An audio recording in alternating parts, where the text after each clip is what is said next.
the man likes, let him cheat.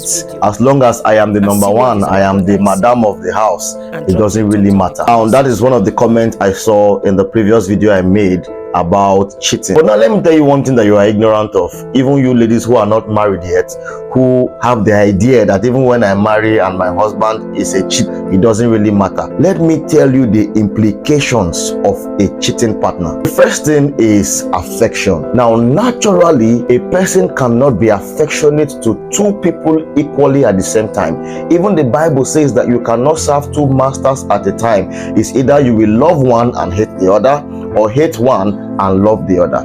And this also applies to love and affection in a relationship. Either that man loves you more than the person outside, or he loves the person outside more than you. And guess what? Most of the time, that person outside receives more of the love even than you at home.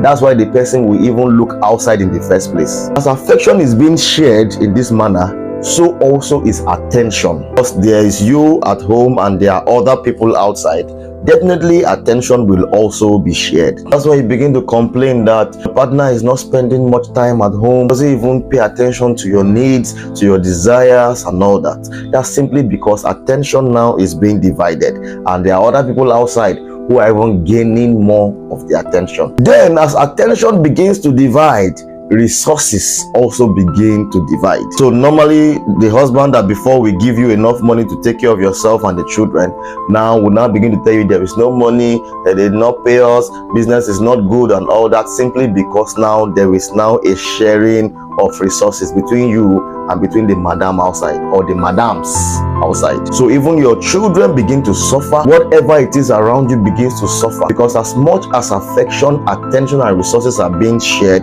your children will not have the maximum of their father. Now it's only natural that because of these shared resources and shared attention and affection, that you now begin to feel bad and you begin to complain. So normally as the man comes to the house, you begin to tell him your mind and say you are not happy with what's going on, and then trust me, by the time you now begin to complain, they will now start tagging you a nagging wife. Gradually the man even begins to avoid coming home at all, and even when he comes, he now resorts even to beating you up because he thinks that now you are nagging. And so gradually abuse now begins to come, domestic violence now begins to come. You can see that cheating is not just cheating. There are so many fallouts, there are so many things that comes with a cheating partner. I've seen in many cases that domestic violence has even led to the death of a woman. Not once, not twice, it's all over the internet. So you accepting the idea that it's okay for a man to cheat as long as he's kind enough not to let me know that he's cheating or know the person who he's cheating with, it's okay.